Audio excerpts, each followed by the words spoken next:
ਦਰਸ਼ਕੋ break ਤੋਂ ਬਾਅਦ ਤੁਹਾਡਾ ਸਭ ਦਾ ਭਰਪੂਰ ਸਵਾਗਤ ਹੈ। ਦੂਸਰੇ ਸੈਗਮੈਂਟ ਦੇ ਵਿੱਚ ਆਪਾਂ ਗੱਲਬਾਤ ਕਰਨ ਜਾ ਰਹੇ ਹਾਂ ਕਿ ਜਿਸ ਤਰ੍ਹਾਂ ਕਿ ਸਾਨੂੰ ਸਾਰਿਆਂ ਨੂੰ ਪਤਾ ਹੈ ਕਿ ਜੂਨ 84 ਅਤੇ ਨਵੰਬਰ 84 ਦੀਆਂ ਸਿੱਖ ਨਸਲਕੁਸ਼ੀਆਂ ਕਾਂਗਰਸੀ ਹਕੂਮਤ ਨੇ ਕੀਤੀਆਂ ਹਨ, ਪਰ ਆਰਐਸਐਸ ਤੇ ਬੀਜੇਪੀ ਦਾ ਇਹਨਾਂ ਸਿੱਖ ਨਸਲਕੁਸ਼ੀਆਂ ਵਿੱਚ ਕੀ ਰੋਲ ਰਿਹਾ ਹੈ ਇਹ ਸਾਨੂੰ ਸਾਰਿਆਂ ਨੂੰ ਬਹੁਤ ਘੱਟ ਪਤਾ ਹੈ। ਇਸ ਬਾਰੇ ਆਪਾਂ ਡਾਕਟਰ ਸਾਹਿਬ ਨੂੰ ਉਹਨਾਂ ਦੇ ਵਿਚਾਰਾਂ ਰਾਹੀਂ ਜਾਣਕਾਰੀ ਲੈਣੇ ਆ। ਸੋ ਅਸੀਂ ਚਾਹਾਂਗੇ ਕਿ ਤੁਸੀਂ ਸਾਡੇ ਨਾਲ ਇਸੇ ਤਰ੍ਹਾਂ ਹੀ ਬਣੇ ਰਹਿਣਾ। ਦੇਖਣ ਸੁਣਨ ਲਈ ਤੁਹਾਡਾ ਸਭ ਦਾ ਬਹੁਤ ਬਹੁਤ ਸ਼ੁਕਰੀਆ ਜੀ। ਡਾਕਟਰ ਸਾਹਿਬ ਕੀ ਵਿਚਾਰਾਂ ਨੇ ਇਸ ਬਾਰੇ ਤੁਹਾਡੀਆਂ?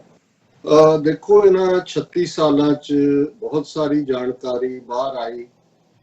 ਕਿਵੇਂ ਦਰਬਾਰ ਸਾਹਿਬ ਤੇ ਹਮਲੇ ਨੂੰ ਲਗਭਗ 2 ਸਾਲ ਪਹਿਲਾਂ ਨਾ ਸਿਰਫ ਪਲਾਨ ਕੀਤਾ ਗਿਆ, ਲੇਕਿਨ ਕਿਵੇਂ ਐਗਜ਼ੀਕਿਊਟ ਕਰਨਾ ਹੈ। ਭਾਰਤ ਦੀਆਂ ਥਾਵਾਂ ਚਕਰਾਤਾ ਔਰ ਉੱਤਰਾਖੰਡ ਦੀਆਂ ਹੋਰ ਕੁਝ ਥਾਵਾਂ ਦੇ ਉੱਤੇ ਜਿਨ੍ਹਾਂ ਦੇ ਨਾਂ ਆਉਂਦੇ ਨੇ, ਦਰਬਾਰ ਸਾਹਿਬ ਦਾ ਮਾਡਲ ਬਣਾ ਕੇ ਕਿਵੇਂ ਰਿਹਰਸਲ ਕੀਤੀ ਗਈ, ਕਿਵੇਂ ਮੀਡੀਆ ਦੇ ਵਿੱਚ ਪੂਰਾ ਇੱਕ ਇਹਨਾਂ 2-3-4 ਸਾਲਾਂ 'ਚ 80 ਤੋਂ 84 ਤੱਕ, ਖਾਸ ਕਰ ਵੈਸੇ 78 ਤੋਂ ਬਾਅਦ ਹੀ ਇੱਕ ਪੂਰਾ ਨੈਰੇਟਿਵ ਦਿੱਤਾ ਗਿਆ ਸਿੱਖਾਂ ਨੂੰ ਆਤੰਕਵਾਦੀ, ਅਲਗਾਵਵਾਦੀ, ਉਗਰਵਾਦੀ ਬਣਾਉਣ ਦਾ। ਜ਼ਾਹਿਰ ਹੈ ਇੰਦਰਾ ਗਾਂਧੀ ਇਹਨੂੰ ਹੈਡ ਕਰ ਰਹੀ ਸੀ, ਮਾਸਟਰਮਾਈਂਡ ਉਸ ਵੇਲੇ ਦਾ ਭਾਰਤੀ ਰਾਜ ਦਾ ਚੀਫ ਆਰਨ ਕੌਰ ਕਰ ਰਿਹਾ ਸੀ। ਔਰ ਇਹ ਸਾਰੀ ਕੋਟਰੀ ਜਿਹੜੀ ਹੈ, ਅਰੁਣ ਨਹਿਰੂ, ਅਰੁਣ ਸਿੰਘ, ਪ੍ਰਣਬ ਮੁਖਰਜੀ ਔਰ ਇਹ ਸਾਰੇ ਜਿਹੜੇ ਨੇ, ਪੀ ਚਿਦੰਬਰਮ, ਇਹ ਮੋਰਲੇ ਰੋਲ, ਪੀਸੀ ਅਲੈਗਜ਼ੈਂਡਰ, ਇਹ ਸਾਰੇ ਮੋਰਲੇ ਰੋਲ ਦੇ ਵਿੱਚ ਸੀ। ਔਰ ਇਸ ਬਾਰੇ ਹੁਣ ਕੋਈ ਦੋ ਰਾਵਾਂ ਨਹੀਂ ਨੇ ਕਿ ਕਿਵੇਂ ਉਹਨਾਂ ਨੇ ਸਿਚੁਏਸ਼ਨ ਕੰਟਰਾਈਵ ਕੀਤੀ, ਕਿਵੇਂ ਭਾਰਤ ਦੇ ਵਿੱਚ ਏਜੰਸੀਆਂ ਨੇ ਪੰਜਾਬ 'ਚ ਆ ਕੇ ਬੇਗੁਨਾਹ ਹਿੰਦੂਆਂ ਨੂੰ ਮਾਰਨ ਦੀ ਲਾਈਨ ਵੀ ਏਜੰਸੀਆਂ ਦੀ ਸੀ, ਤਾਂ ਕਿ ਦਰਬਾਰ ਸਾਹਿਬ ਦੇ ਉੱਤੇ ਹਮਲੇ ਦਾ ਜਿਹੜਾ ਹੈ ਉਹ ਉਸ ਨੂੰ ਜਸਟੀਫਾਈ ਕੀਤਾ ਜਾ ਸਕੇ। ਇਸ ਮਾਮਲੇ 'ਚ ਉਸ ਵੇਲੇ ਦਾ ਮੁੱਖ ਮੰਤਰੀ ਪੰਜਾਬ ਦਰਬਾਰਾ ਸਿੰਘ, ਜਿਹਨੂੰ ਸੰਤ ਪਿੰਡਾਂ ਵਾਲੇ ਜ਼ਕਰੀਆ ਕਹਿੰਦੇ ਸੀ, ਉਹਨੇ ਵੀ ਮੇਨ ਰੋਲ ਅਦਾ ਕੀਤਾ। ਲੇਕਿਨ ਜਦੋਂ ਪੰਜਾਬੀ ਸੂਬੇ ਦੇ ਹਵਾਲੇ ਨਾਲ ਗੱਲ ਹੁੰਦੀ ਹੈ, ਫਿਰ ਤਾਂ ਬਹੁਤ ਸਾਰਿਆਂ ਨੂੰ, 올ਡਰ ਜਨਰੇਸ਼ਨ ਨੂੰ ਪਤਾ ਹੈ ਕਿ ਕਿਵੇਂ ਭਾਰਤੀ ਜਨਸੰਘ ਪੰਜਾਬ ਦੇ ਹਿੰਦੂਆਂ ਦੀ ਜਿਹੜੀ ਜਮਾਤ ਸੀ ਜ਼ਿਆਦਾ ਤੌਰ ਤੇ, ਉਹ ਇਹਦਾ ਵਿਰੋਧ ਕਰਦੇ ਰਹੇ। ਕਿਵੇਂ ਬਰਾਬਰ ਯੱਗਯਦੱਤ ਸ਼ਰਮਾ ਨੇ ਮਰਨ ਵਰਤ ਰੱਖਿਆ, ਕਿਵੇਂ ਹਿੰਦੀ ਬੋਲ ਕੇ ਉਹਨਾਂ ਨੇ ਮਾਂ ਬੋਲੀ ਆਪਣੀ ਪੰਜਾਬੀ ਲਿਖਾਈ। ਪੰਜਾਬੀ ਸੂਬਾ ਬਣਨ ਤੋਂ ਬਾਅਦ ਉਹਨਾਂ ਨੇ ਕਿਵੇਂ ਜਲੰਧਰ, ਲੁਧਿਆਣਾ, ਪਟਿਆਲਾ ਸ਼ਹਿਰਾਂ 'ਚ ਸਿੱਖਾਂ ਦੇ ਖਿਲਾਫ ਹਿੰਸਾ ਕੀਤੀ, ਕਿਵੇਂ ਇਹ ਦਰਬਾਰ ਸਾਹਿਬ ਔਰ ਦੂਸਰੇ ਸਰੋਵਰਾਂ ਦੇ ਵਿੱਚ ਸਿਗਰਟਾਂ ਦੇ ਡੱਬੇ ਸੁੱਟਦੇ ਰਹੇ ਸਿੱਖਾਂ ਨੂੰ ਜਿਹੜਾ ਹੈ ਉਹ ਜ਼ਲੀਲ ਕਰਨ ਦੇ ਲਈ। ਲੇਕਿਨ ਜੋ ਕੁਝ ਜੂਨ 84 'ਚ ਹੋਇਆ, ਨਵੰਬਰ 84 'ਚ ਹੋਇਆ, ਇਹਦੇ 'ਚ ਆਰਐਸਐਸ ਦਾ ਕੀ ਰੋਲ ਹੈ, ਇਹਦੇ 'ਚ ਬੀਜੇਪੀ ਦਾ ਕੀ ਰੋਲ ਹੈ, ਇਹ ਬਹੁਤ ਵਾਰੀ ਕੁਝ ਬਿਆਨਾਂ ਤੱਕ ਤਾਂ ਮਹਿਦੂਦ ਹੁੰਦਾ ਕਿ ਜੀ ਇਹ ਸਾਇਲੈਂਟ ਸਪੋਰਟਰ ਸੀ। ਨਹੀਂ, ਇਸ ਗੱਲ ਨੂੰ ਦੇਖਣਾ ਬਣੇਗਾ ਔਰ ਜ਼ਰੂਰੀ ਹੈ ਇਹ ਦੇਖਣਾ ਕਿ ਇੰਦਰਾ ਗਾਂਧੀ ਨੂੰ ਇਸ ਲੈਵਲ ਤੱਕ ਪਹੁੰਚਾਉਣ ਦੇ ਵਿੱਚ ਵੀ ਆਰਐਸਐਸ ਦਾ ਬਹੁਤ ਵੱਡਾ ਰੋਲ ਹੈ। ਬੇਸ਼ੱਕ ਇੰਟਰਨੈਸ਼ਨਲ ਗੇਮ, ਕੇਜੀਬੀ ਜਾਂ ਮੋਸਾਦ ਜਾਂ M16 ਜਾਂ ਜਿਵੇਂ ਇੱਕ ਵੀਰ ਨੇ ਕਿਹਾ ਕਿ MI6 ਹੈ, M16 ਨਹੀਂ ਹੈ, ਮੈਂ ਰੋਜ਼ਾਨਾ ਕੁਛ ਨਾ ਕੁਛ ਸਿੱਖ ਰਿਹਾ, ਉਹਨਾਂ ਦਾ ਕੀ ਰੋਲ ਹੈ। ਲੇਕਿਨ ਇਹਦੇ 'ਚ ਕੋਈ ਸ਼ੱਕ ਨਹੀਂ ਹੈ ਕਿ ਆਰਐਸਐਸ, ਔਰ ਇਸ ਗੱਲ ਦਾ ਧਿਆਨ ਰਹੇ ਕਿ ਅਟਲ ਬਿਹਾਰੀ ਵਾਜਪਾਈ ਨੇ ਇੰਦਰਾ ਗਾਂਧੀ ਨੂੰ ਦੁਰਗਾ ਮਾਤਾ ਦਾ ਖਿਤਾਬ ਦਿੱਤਾ ਸੀ, ਰੀਇਨਕਾਰਨੇਸ਼ਨ ਆਫ ਦੁਰਗਾ। ਔਰ ਇਸ ਸਾਰੇ 'ਚ ਜਦੋਂ ਧਰਮ ਯੁੱਧ ਮੋਰਚਾ ਚੱਲ ਰਿਹਾ ਸੀ, ਉਦੋਂ ਬੀਜੇਪੀ ਦੀਆਂ ਤੁਸੀਂ ਸਟੇਟਮੈਂਟਸ ਕੱਢ ਲਓ, ਕਿਵੇਂ ਇਹ ਜਿਹੜੇ ਨੇ ਉਹ ਵਿਰੋਧ 'ਚ ਖੜੇ ਸੀ। ਹਾਲਾਂਕਿ ਇਹਨਾਂ ਨੂੰ ਭੁੱਲ ਗਿਆ ਕਿ ਵੀ ਇਹਨਾਂ ਹੀ ਅਕਾਲੀਆਂ ਨੇ ਅਜੇ 3-4 ਸਾਲ ਪਹਿਲਾਂ ਐਮਰਜੈਂਸੀ ਦੇ ਖਿਲਾਫ ਮੋਰਚੇ 'ਚ ਅੱਗੇ ਹੋ ਕੇ ਗ੍ਰਿਫਤਾਰੀਆਂ ਦਿੱਤੀਆਂ ਸੀ। ਔਰ ਔਨ ਰੈਕਰਡ ਹੈ, ਹੁਣ ਤਾਂ ਬੇਸ਼ੱਕ ਉਹ ਖੁਦ ਗੁੱਠੇ ਲੱਗਾ ਹੋਇਆ, ਕਈ ਵਾਰੀ ਜਿਹੜੀ ਗੁੰਮਨਾਮੀ ਹੁੰਦੀ ਹੈ ਉਹ ਮੌਤ ਤੋਂ ਵੀ ਬਦਤਰ ਹੁੰਦੀ ਹੈ। ਇਹਨਾਂ ਦਾ ਜਿਹੜਾ ਅਸਲੀ ਨਫ਼ਰਤ ਦਾ ਸਰਗਣਾ LK ਅਡਵਾਨੀ, ਜਿਹਨੇ ਰੱਥ ਯਾਤਰਾਵਾਂ ਸ਼ੁਰੂ ਕਰਕੇ ਬਾਬਰੀ ਮਸਜਿਦ ਤੋੜਨ ਤੱਕ, ਜਿਹਦਾ ਉਹ ਮੇਨ ਵਿਕਟਮ ਵੀ, ਮੇਨ ਜਿਹੜਾ ਉਹਦੇ 'ਚ ਉਹ ਕਲਪਰੇਟ ਵੀ ਹੈ, ਉਹਨੇ ਰੋਲ ਅਦਾ ਕੀਤਾ।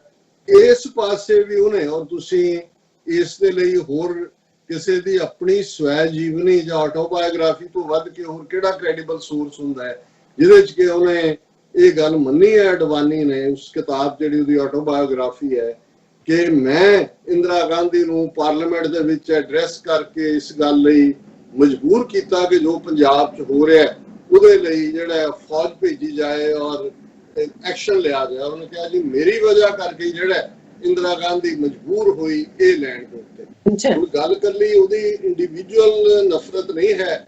ਅਟਲ ਬਿਹਾਰੀ ਵਾਜਪਾਈ ਜਿਹਨੂੰ ਬਹੁਤ ਮੋਡਰੇਟ ਫੇਸ ਕਿਹਾ ਜਾਂਦਾ ਹੈ, ਮੇਰੇ ਕੋਲ ਵਕਤ ਨਹੀਂ ਹੈ, ਅਸੀਂ ਉਹ ਪ੍ਰੋਟੈਸਟ ਜਿਹੜੇ ਵਾਜਪਾਈ ਦੀ ਕਮਾਂਡ ਵਿੱਚ ਦਿੱਲੀ ਦੇ ਵਿੱਚ ਨਿਕਲੇ, ਹੱਥ ਦੇ ਵਿੱਚ ਬੈਨਰ ਫੜੇ ਹੋਏ ਨੇ ਕਿ ਪੰਜਾਬ ਨੂੰ ਫੌਜ ਦੇ ਹਵਾਲੇ ਕਰੋ, ਫੌਜੀ ਐਕਸ਼ਨ ਕਰੋ, ਵਾਜਪਾਈ ਲੀਡ ਕਰ ਰਿਹਾ ਉਹਨਾਂ ਪ੍ਰੋਟੈਸਟ ਨੂੰ। ਔਰ ਗੱਲ ਇੱਥੇ ਨਹੀਂ ਮੁੱਕਦੀ ਹੈ, ਜਦੋਂ ਇਹ ਹੋ ਜਾਂਦਾ ਹੈ ਤੇ बीजेपी ਦੀ एग्जीक्यूटिव ਇਹ रेजोल्यूशन करती है कि यह तो 6 महीने पहले होना चाहिए था। जी ਹੁਣ ਜਿਹੜੇ ਤਾਂ ਥੋੜੇ ਬਹੁਤ ਵੀ ਗੈਰਤ ਰੱਖਣ ਵਾਲੇ ਸਿੱਖ ਨੇ ਔਰ ਹਿਸਟਰੀ ਨੂੰ ਉਵੇਂ ਹੀ ਦੇਖਦੇ ਨੇ, ਉਵੇਂ ਹੀ ਪੜ੍ਹਦੇ ਨੇ ਜਿਵੇਂ ਵਾਪਰੇ, ਉਹਨਾਂ ਨੂੰ ਤਾਂ ਕੋਈ ਭੁਲੇਖਾ ਨਹੀਂ ਹੈ ਕਿ ਰਾਦਰ ਆਰਐਸਐਸ ਔਰ ਇਸ ਗੱਲ ਦਾ ਵੀ ਧਿਆਨ ਰਹੇ ਕਿ 70 ਤੋਂ ਜ਼ਿਆਦਾ ਕੇਸ ਆਰਐਸਐਸ ਦੇ ਜਿਹੜੇ ਵਰਕਰ ਸੀ ਉਹਨਾਂ ਦੇ ਖਿਲਾਫ ਸੀ। ਨਵੰਬਰ 84 ਦੀ ਸਿੱਖ ਨਸਲਕੁਸ਼ੀ ਦੀਆਂ ਭੀੜਾਂ ਦੇ ਵਿੱਚ ਸ਼ਾਮਲ ਹੋਣ ਦੇ, ਜਿਨ੍ਹਾਂ ਨੂੰ ਜਦੋਂ ਵਾਜਪਾਈ ਦੀ ਪਹਿਲੀ ਸਰਕਾਰ ਬਣੀ ਹੈ 1998, ਕਿਉਂਕਿ 3 ਵਾਰ ਉਹਦੀ ਸਰਕਾਰ ਬਣੀ, ਇੱਕ ਵਾਰ 13 ਦਿਨਾਂ ਲਈ, ਇੱਕ ਵਾਰੀ 13 ਮਹੀਨਿਆਂ ਲਈ, ਔਰ ਫਿਰ ਜਿਹੜੀ ਆ ਉਹਨੇ ਪੂਰੀ ਆਪਣੀ ਟਰਮ ਕੀਤੀ। ਸੋ ਉਦੋਂ ਉਹ ਸਾਰੇ ਕੇਸ ਵਾਪਸ ਲੈ ਲਏ ਗਏ ਸੀ। ਹੁਣ ਇਹ ਗੱਲ ਕਰਨ ਤੋਂ ਪਹਿਲਾਂ ਕਿ ਆਰਐਸਐਸ ਨੇ ਕਿਵੇਂ ਇਹਨੂੰ ਜਸਟੀਫਾਈ ਕੀਤਾ ਇੰਦਰਾ ਗਾਂਧੀ ਦੇ ਮਰਨ ਤੋਂ ਬਾਅਦ, ਕਿਉਂਕਿ ਇਹਦੇ ਤਾਂ ਕੋਈ ਦੋ ਰਾਵਾਂ ਨਹੀਂ ਨੇ ਕਿ ਇੰਦਰਾ ਗਾਂਧੀ ਨੂੰ ਸ਼ਹੀਦ ਬਿਆਨ ਸਿੰਘ, ਸਤਵੰਤ ਸਿੰਘ, ਕੇਰ ਸਿੰਘ ਨੇ ਇਸ ਲਈ ਸਜ਼ਾ ਯਾਫਤਾ ਕੀਤਾ ਕਿ ਉਹਨੇ ਦਰਬਾਰ ਸਾਹਿਬ ਤੇ ਹਮਲਾ ਕੀਤਾ ਸੀ। ਵਾਜਪਾਈ ਉਹਨੂੰ ਜਿਹੜਾ ਦੁਰਗਾ ਦਾ ਅਵਤਾਰ ਕਹਿੰਦਾ, ਇਹ ਵੀ ਦੇਖਣਾ ਹੋਏਗਾ ਕਿ ਆਰਐਸਐਸ ਦਾ ਆਈਡੀਅਲ ਆ ਨਾਨਾ ਜੀ ਦੇਸ਼ਮੁਖ, ਜਿਹਨੂੰ ਮੋਦੀ ਸਰਕਾਰ ਅਜੇ ਕੁਝ ਮਹੀਨੇ ਪਹਿਲਾਂ ਭਾਰਤ ਰਤਨ ਦਾ ਅਵਾਰਡ ਦੇ ਕੇ ਹਟੀ ਹੈ, ਹੁਣ ਤਾਂ ਮਰ ਗਲ ਚੁੱਕਾ ਹੈ, ਲੇਕਿਨ ਇਹਨਾਂ ਵੱਲੋਂ ਭਾਰਤ ਰਤਨ ਦੇਣਾ ਦੱਸਦਾ ਕਿ ਉਹ ਕਿੰਨਾ ਵੱਡਾ ਸੀ। ਔਰ ਉਹਨੇ ਨਵੰਬਰ 84 ਤੋਂ ਇੱਕਦਮ ਬਾਅਦ ਜਦੋਂ ਇਹ ਜਿਹੜਾ ਨਸਲਕੁਸ਼ੀ ਚੱਲ ਰਹੀ ਸੀ, ਉਸਨੇ ਇੱਕ ਰਾਈਟ ਅਪ ਲਿਖਿਆ ਮੋਮੈਂਟਸ ਆਫ ਸੋਲ ਸਰਚਿੰਗ, ਕਿ ਵੀ ਆਪਣੀ ਰੂਹ ਨੂੰ ਖੰਗਾਲੋ। ਔਰ ਇਹ ਐਡੀਟੋਰੀਅਲ ਵੀ ਇਸ ਲਾਈਨ ਦੇ ਉੱਤੇ ਜਿਹੜਾ ਬੀਜੇਪੀ ਦਾ ਆਫੀਸ਼ੀਅਲ ਜਿਹੜਾ ਮਾਊਥਪੀਸ ਸੀ ਆਬਜ਼ਰਵਰ, ਉਹਦੇ 'ਚ ਛਪਿਆ, ਉਹ ਵੀ ਮੈਂ ਸਾਂਝਾ ਕਰਾਂਗਾ। ਔਰ ਪਿਛਲੇ ਦਿਨਾਂ 'ਚ ਵੀ ਔਰ ਉਸ ਤੋਂ ਪਹਿਲਾਂ ਵੀ ਸ਼ਮਸ਼ੁਲ ਇਸਲਾਮ ਨਾਂ ਦੇ ਲੇਖਕ ਨੇ, ਜਿਨ੍ਹਾਂ ਨੇ ਉਹ ਸਾਰਾ ਇਹਦਾ ਨਾਨਾ ਜੀ ਦੇਸ਼ਮੁਖ ਦਾ ਪੂਰਾ ਉਹ ਕਿਤਾਬਚਾ, ਜਿਹੜਾ ਬਾਅਦ ਦੇ ਵਿੱਚ ਜਾਰਜ ਫਰਨਾਂਡਿਸ ਜਿਹੜਾ ਮਿਨਿਸਟਰ ਵੀ ਰਿਹਾ ਪੋਸਟ ਐਮਰਜੈਂਸੀ ਜਿਹੜੀ ਮਿਨਿਸਟਰੀ ਡਿਸਾਈ ਦੀ ਬਣੀ ਸੀ, ਉਹਨੇ ਵੀ ਉਸ ਨੂੰ ਛਾਪਿਆ ਸੀ ਕਿ ਭਾਈ ਇਹ ਸਿੱਖਾਂ ਨੂੰ ਸੋਲ ਸਰਚਿੰਗ ਹੈ, ਸਿੱਖਾਂ ਨੂੰ ਕਿ ਭਾਈ ਜੋ ਤੁਹਾਡੇ ਨਾਲ ਹੋਇਆ ਯੂ ਆਸਕਡ ਫॉर ਇਟ, ਤੁਸੀਂ ਆਪਣੇ ਆਪ ਨੂੰ ਢੰਡੋਲੋ, ਤੁਸੀਂ ਕੀ ਤੁਹਾਡਾ ਰੋਲ ਕੀ ਹੈ ਔਰ ਇਹਦੀ ਤੁਹਾਨੂੰ ਸਜ਼ਾ ਮਿਲੀ ਹੈ, ਔਰ ਇਹਦੇ ਤੇ ਰਿਐਕਟ ਨਾ ਕਰੋ, ਚੁੱਪ ਕਰਕੇ ਮਾਰ ਖਾਓ ਔਰ ਇਹਨੂੰ ਰੱਬ ਦਾ ਭਾਣਾ ਮੰਨੋ। ਪਰ ਇਹ ਗੱਲ ਕਰਨ ਤੋਂ ਪਹਿਲਾਂ ਕਿ ਇਹਨੇ ਨਾਨਾ ਜੀ ਦੇਸ਼ਮੁਖ ਨੇ ਕੀ ਕਿਹਾ, ਮੈਂ ਅੱਜ ਇੱਕ ਪਾਸੇ ਤਾਂ ਅਸੀਂ ਗੱਲ ਕਰਕੇ ਹਟੇ ਹਾਂ ਕਿ ਭਾਈ ਇਹ ਐਕਟਿੰਗ ਜਥੇਦਾਰ ਗਿਆਨੀ ਹਰਪ੍ਰੀਤ ਸਿੰਘ ਫਾਈਨਲੀ ਇਹ ਕਹਿੰਦੇ ਨੇ ਕਿ ਦੁਨੀਆ 'ਚ ਹਰ ਸਿੱਖ ਖਾਲਿਸਤਾਨ ਚਾਹੁੰਦਾ ਹੈ, ਲੇਕਿਨ ਗਰੀਡ ਕਿੰਨੀ ਮਾੜੀ ਚੀਜ਼ ਹੁੰਦੀ ਹੈ, ਲੋਭ ਕੀ ਹੁੰਦਾ ਹੈ, ਕਿਸ ਹੱਦ ਤੱਕ ਜ਼ਮੀਰ ਫਰੋਸ਼ ਡਿੱਗ ਜਾਂਦੇ ਨੇ।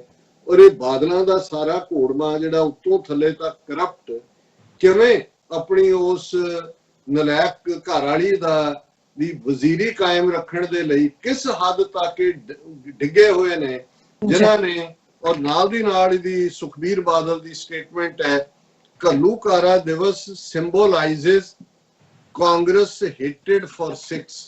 ਸੁਖਬੀਰ ਬਾਦਲ ਉਹ ਬਿਲਕੁਲ ਇਹਨੂੰ ਉਹਨੇ ਟਵਿਸਟ, ਉਹਨੇ ਕਿਹਾ ਜੀ ਦੇਖੋ ਕਾਂਗਰਸ ਨੇ ਜੂਨ 'ਚ ਕੀਤਾ, ਨਵੰਬਰ 'ਚ ਕੀਤਾ, 36 ਸਾਲ ਬੀਤ ਗਏ ਨੇ, ਕੋਈ ਇਨਸਾਫ ਨਹੀਂ ਮਿਲਿਆ, ਕੋਈ ਨਹੀਂ। ਇਹ ਸਿੱਖਾਂ ਦੇ ਅੰਦਰ ਜਿਹੜੀ ਹੈ ਉਹ ਨਫ਼ਰਤ ਹੈ ਕਾਂਗਰਸ ਦੇ ਲਈ, ਔਰ ਇਹ ਜੋ ਕੁਝ ਵਾਪਰ ਰਿਹਾ ਹੈ ਇਹ ਕਾਂਗਰਸ ਦੀਆਂ ਕਰਤੂਤਾਂ ਨੇ। ਔਰ ਉਹਨਾਂ ਨੇ ਗੈਂਗਸਟਰ ਗॉडफादर ਸੀ, ਉਹਨਾਂ ਨੂੰ ਰਾਜੀਵ ਗਾਂਧੀ ਨੇ ਮਿਨਿਸਟਰ ਬਣਾਇਆ ਜਿਨ੍ਹਾਂ ਨੇ ਸਿੱਖ ਕਿਲਿੰਗਸ ਕੀਤੀਆਂ ਸੀ। ਔਰ ਇਹ ਜਿਹੜੀ ਹੈ ਹੁਣ ਤੁਸੀਂ ਦੇਖੋ ਜ਼ਮੀਰ ਫਰੋਸ਼ੀ ਦਾ ਆਲਮ ਕੀ ਹੈ, ਇਹ ਉੱਤੇ ਸਾਰਾ ਕਾਂਗਰਸ ਨੂੰ ਕਹਿ ਕੇ ਫਿਰ ਕਹਿੰਦਾ but the brave and patriotic Sikh community will forever remain indebted to the prominent members of majority committee in country, including eminent intellectual journalists, this, that, as well as organizations who came forward first to save the beleaguered and unarmed innocent Sikhs in November 84. ਹੁਣ ਇਹ ਪਹਿਲਾਂ ਤਾਂ ਤੁਸੀਂ ਇਹਦਾ ਵੱਡਾ ਝੂਠ ਕਿ ਅਸੀਂ ਇਹ ਹਿੰਦੂਆਂ ਦੇ ਹਮੇਸ਼ਾ ਲਈ ਕਰਜ਼ਾਈ ਰਵਾਂਗੇ।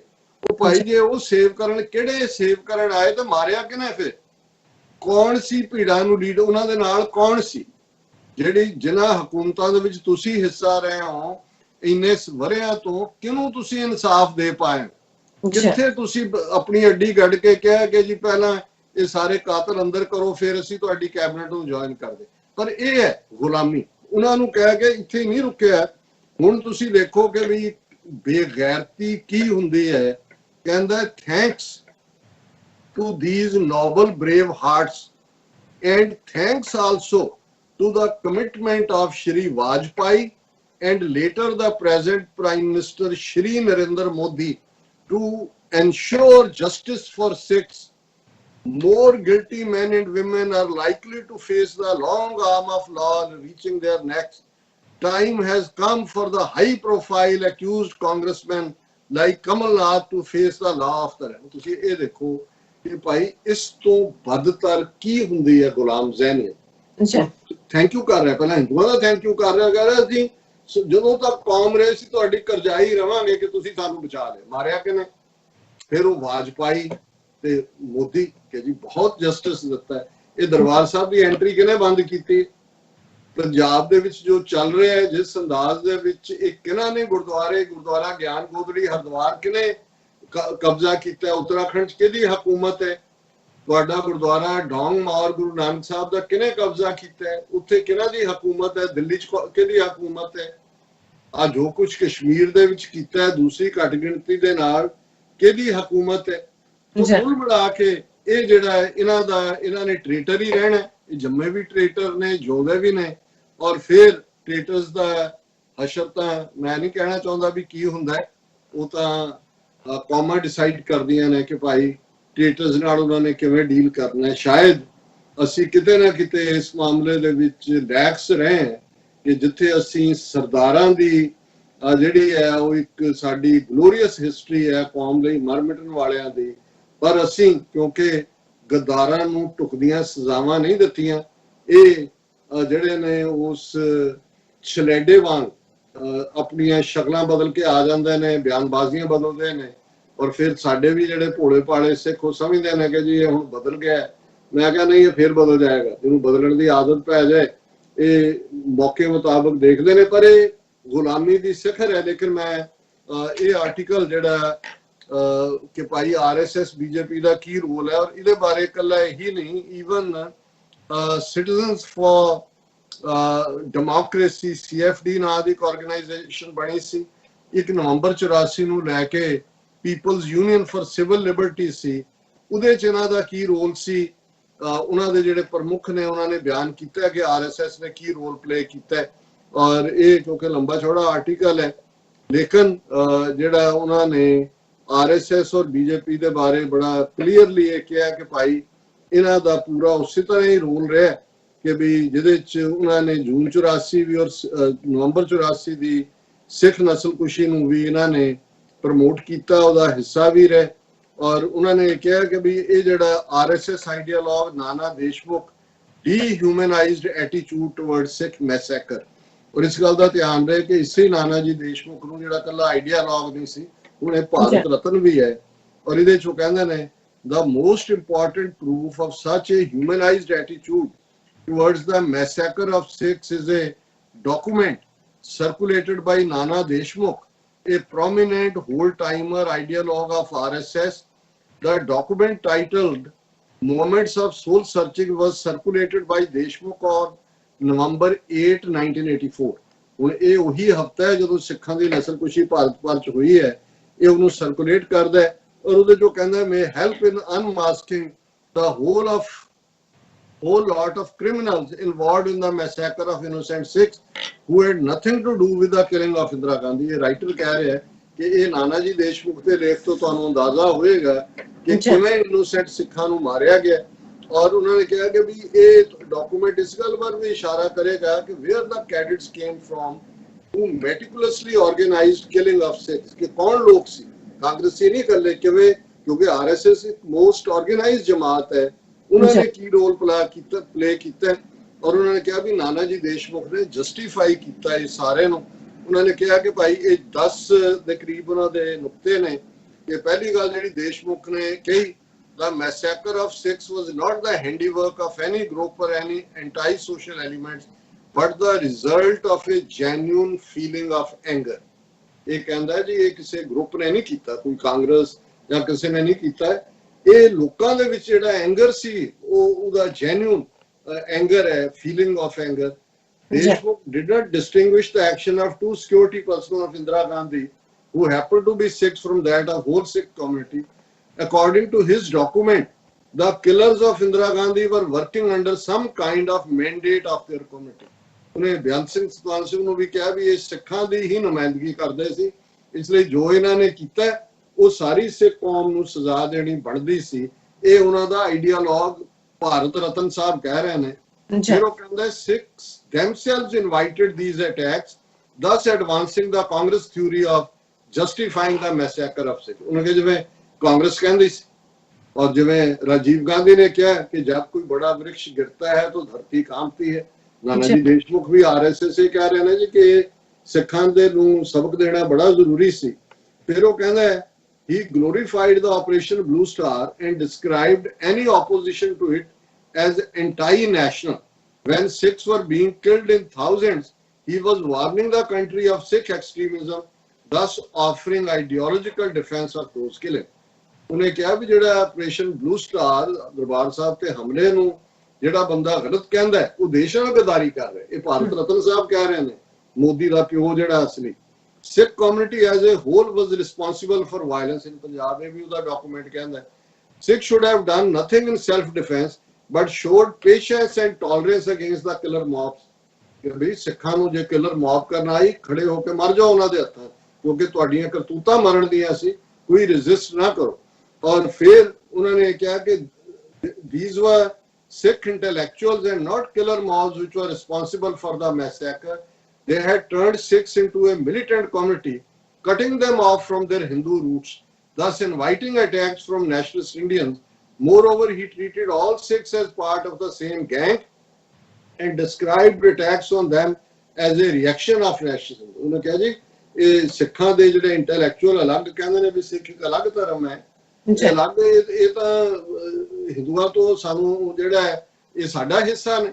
और क्योंकि अड बने हुए सी फिर इन्हां नूं सबक सिखाना बड़ा जरूरी सी कि भी जे तुसीं अड होना है ते आ लै लो अड होण दा। और फिर राजीव गांधी नूं भी उन्होंने कहा भी उहदी लाइन दे उत्ते ही वो कह रहा सी कि भी जस्टिफाइड नेशन वाइड किलिंग। और मैं बाकी नुकते टाइम वाल मैं देख रहा मैं नहीं पढ़ सकता। और ये जिहड़ा कल्ला आइसोलेशन दे विच नहीं होया और उन्होंने कहा भी जिहड़ा आरएसएस दा इंग्लिश ऑर्गेनाइजर उन्हां दा माउथ पीस उन्हें 11 और 18 नवंबर के एडिटोरियल दे विच कहा स्टनिंग लॉस। इंदिरा गांधी नूं स्टनिंग लॉस है, हज़ारां सिखां दा उहदे चों इहदा एडिटोरियल कहंदा है बीजेपी दा, which praises Indira Gandhi in the following words। उन्हें कहा it will always be difficult to believe that Indira Gandhi is no more। इससे यकीन नहीं हो रहा कि इंदिरा गांधी नहीं रही।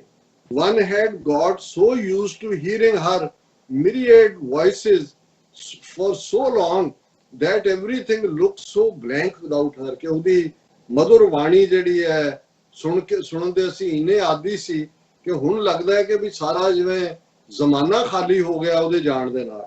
The violent manner of her death is the most shocking horror story, giving the nation the creeps। It's a case of treacherous fanatics stigmatizing the whole nation by butchering a remarkable specimen of Indian womanhood। उन्होंने कहा जी उदों मारना ये जिहड़े गद्दार ने ट्रैचरी करने वाले फैनेटिक सिख जिन्हां ने सारे नेशन दे उत्ते धब्बा ला दिता उन्होंने मार के एक रिमार्केबल स्पैसीमन कोई खास कुदरत दी जिहड़ी वड्डी गिफ्ट पैदा हुई सीगी, कोई खास स्पैसीमन सी। और उन्होंने इंडियन वोमन ये भारतीय नारी दी स्ट्रेंथ दा सिंबल जिहड़ा सी इन्हां फैनेटिक्स सिखां ने जिहड़ा वो मुका दिता है। She literally served India to the last drop of her blood। उन्हें सचमुच जे उन्हें कहा सी कि मेरा मैं आखिरली बूंद तक सेवा करा, उन्हें ਸੱਚਮੁੱਚ ਜਿਹੜਾ ਉਹ ਸਰਵ ਕੀਤਾ ਨੇਸ਼ਨ ਨੂੰ according to her own lights, ਉਹਨੇ ਜਿਹੜੀ ਹੈ ਆਪਣੀ ਉਸ ਰੋਸ਼ਨੀ ਦੇ ਵਿੱਚ। ਔਰ ਇਹ ਜਿਹੜੀ ਹੈ ਨਾਲ ਦੇ ਨਾਲ ਹੀ ਇਕੱਲਾ ਇਹ ਨਹੀਂ ਕਿ ਉਹਨਾਂ ਨੇ ਇੰਦਰਾ ਨੂੰ ਸਪੋਰਟ ਕੀਤਾ, ਆਪਣੇ ਐਂਡ 'ਚ ਉਹਨੇ ਕਿਹਾ ਦਾ same editorial ended with the words supporting newly installed Prime Minister Rajiv Gandhi, who deserves sympathy and consideration। ਇਸ ਗੱਲ ਦਾ ਧਿਆਨ ਰਹੇ ਕਿ ਰਾਜੀਵ ਗਾਂਧੀ ਨੂੰ ਜਿਹੜਾ ਬਿਲਕੁਲ ਇਨਐਕਸਪੀਰੀਅੰਸਡ ਸੀ, ਜ਼ੈਲ ਸਿੰਘ ਦੇ ਧੌਣ ਤੇ ਗੋਡਾ ਰੱਖ ਕੇ ਉਹਨੂੰ ਪ੍ਰਾਈਮ ਮਿਨਿਸਟਰੀ ਦੀ ਸਹੁੰ ਚੁਕਾਈ ਗਈ ਔਰ ਬੀਜੇਪੀ ਨੇ ਵੈਲਕਮ ਕੀਤਾ। ਔਰ ਰਾਜੀਵ ਗਾਂਧੀ ਤਖਤ ਤੇ ਬਹਿਣ ਤੋਂ ਪਹਿਲਾਂ ਜੇ ਇੰਦਰਾ ਗਾਂਧੀ ਨੇ ਜੂਨ 84 ਚ ਹਜ਼ਾਰਾਂ ਸਿੱਖਾਂ ਦਾ ਕੋਲਡ ਬਲੱਡਡ ਮਰਡਰ ਕੀਤਾ, ਤੇ ਰਾਜੀਵ ਗਾਂਧੀ ਨੇ ਹਜ਼ਾਰਾਂ ਇਨੋਸੈਂਟ ਸਿੱਖਾਂ ਦੇ ਖੂਨ ਦੇ ਨਾਲ ਆਪਣਾ ਰਾਜ ਤਿਲਕ ਲਗਾਇਆ। ਔਰ ਆਪਣੇ ਔਰ ਉਹਨੂੰ ਬੀਜੇਪੀ ਜਿਹੜੀ ਆ ਹਮਦਰਦੀ ਔਰ ਪੂਰਾ ਕਰ ਰਹੀ ਹੈ।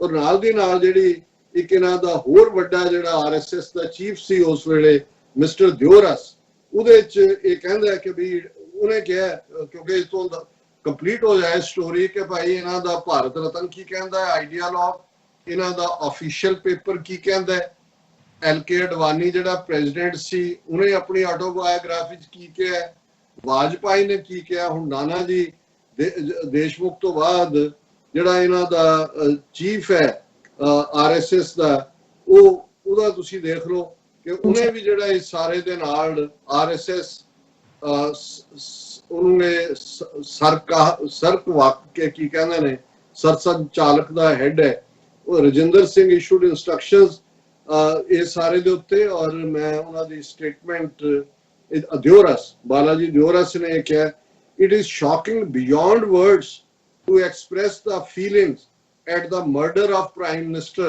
Mrs. Indira Gandhi by some fanatic elements। ਕਿ ਕੁਛ ਕੱਟੜਵਾਦੀ ਦਹਿਸ਼ਤਗਰਦ ਉਹਨਾਂ ਵੱਲੋਂ ਇੰਦਰਾ ਗਾਂਧੀ ਦਾ ਕਤਲ ਕੀਤਾ ਜਾਣਾ, ਇੰਨਾ ਇਸ ਦਾ ਝਟਕਾ ਲੱਗਾ ਕਿ ਮੇਰੇ ਕੋਲ ਲਫ਼ਜ਼ ਨਹੀਂ ਕਿ ਮੈਂ ਅਫਸੋਸ ਦਾ ਪ੍ਰਗਟਾਵਾ ਕਰਾਂ।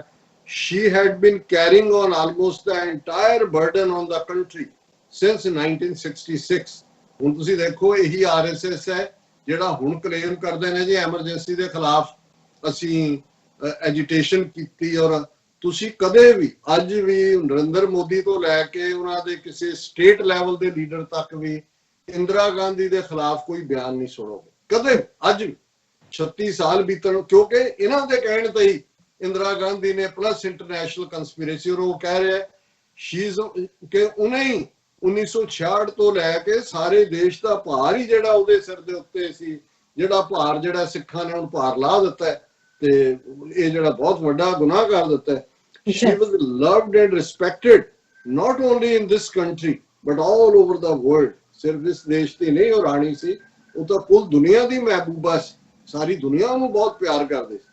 Her passing away at this critical juncture will create a void in India and also in the world। ਕਿ ਉਹਦੇ ਜਾਣ ਨਾਲ ਇੱਕ ਵੱਡਾ ਖਲਾਅ ਪੈਦਾ ਹੋ ਗਿਆ ਇਸ ਦੇਸ਼ ਦੇ ਵਿੱਚ ਵੀ ਤੇ ਦੁਨੀਆ ਦੇ ਵਿੱਚ ਵੀ। ਇਹ ਹੈ ਆਰਐਸਐਸ ਬੀਜੇਪੀ ਦੀ ਲਾਈਨ। ਤੇ ਜੇ ਫਿਰ ਵੀ ਸੁਖਬੀਰ ਬਾਦਲ ਵਰਗੇ ਜ਼ਮੀਰ ਫਰੋਸ਼ ਔਰ ਜਿਹੜੇ ਇਸੇ ਹੀ ਨਸਲ ਦੇ ਹੋਰ ਲੋਕ ਨੇ ਉਹ ਸਮਝਣ ਕਿ ਸਿਰਫ ਕਾਂਗਰਸ ਜ਼ਿੰਮੇਵਾਰ ਹੈ ਔਰ ਇਹਨਾਂ ਦਾ ਕੋਈ ਰੋਲ ਨਹੀਂ ਹੈ, ਤੇ ਫਿਰ ਜਾਂ ਤਾਂ ਉਹ ਬਿਲਕੁਲ ਅਕਲ ਦੇ ਅੰਨੇ ਨੇ ਤੇ ਜਾਂ ਉਹ ਨੇ ਜਿਨ੍ਹਾਂ ਬਾਰੇ ਸਰਦਾਰ ਕਪੂਰ ਸਿੰਘ ਹੋਰਾਂ ਨੇ ਇੱਕ ਥਾਂ ਤੇ ਲਿਖਿਆ ਕਿਸੇ ਫਿਲਾਸਫਰ ਨੂੰ ਕੋਟ ਕਰਕੇ ਕਿ ਜੇ ਕਿਸੇ ਦੀ ਤਨਖਾਹ ਇਸ ਗੱਲ ਤੇ ਡਿਪੈਂਡ ਕਰਦੀ ਹੋਏ ਕਿ ਉਹਨੇ ਗੱਲ ਨੂੰ ਨਹੀਂ ਸਮਝਣਾ ਤਾਂ ਫਿਰ ਤੁਸੀਂ ਉਹਨੂੰ ਸਮਝਾ ਨਹੀਂ ਸਕਦੇ। ਜੀ ਡਾਕਟਰ ਸਾਹਿਬ ਤੁਹਾਡਾ ਬਹੁਤ ਬਹੁਤ ਸ਼ੁਕਰੀਆ। ਤੁਸੀਂ ਇਸ ਵਾਲਾ ਜੋ ਇਸ਼ੂ ਹੈ ਜੋ ਸੈਕਿੰਡ ਵਿੱਚ ਆਪਾਂ ਡਿਸਕਸ ਕੀਤਾ, ਤੁਹਾਡੇ ਵਿਚਾਰ ਸੁਣੇ ਨੇ, ਆਈ ਹੋਪ ਸਾਡੇ ਦਰਸ਼ਕਾਂ ਨੂੰ ਪਸੰਦ ਆਏ ਹੋਣਗੇ। ਸੋ ਇੱਥੇ ਲੈਣੇ ਆ ਬ੍ਰੇਕ। ਵਿਊਅਰਸ ਤੁਸੀਂ ਸਾਡੇ ਨਾਲ ਇਸੇ ਤਰ੍ਹਾਂ ਹੀ ਬਣੇ ਰਹਿਣਾ, ਮਿਲਦੇ ਆ ਛੋਟੇ ਜਿਹੇ ਬ੍ਰੇਕ ਤੋਂ ਬਾਅਦ।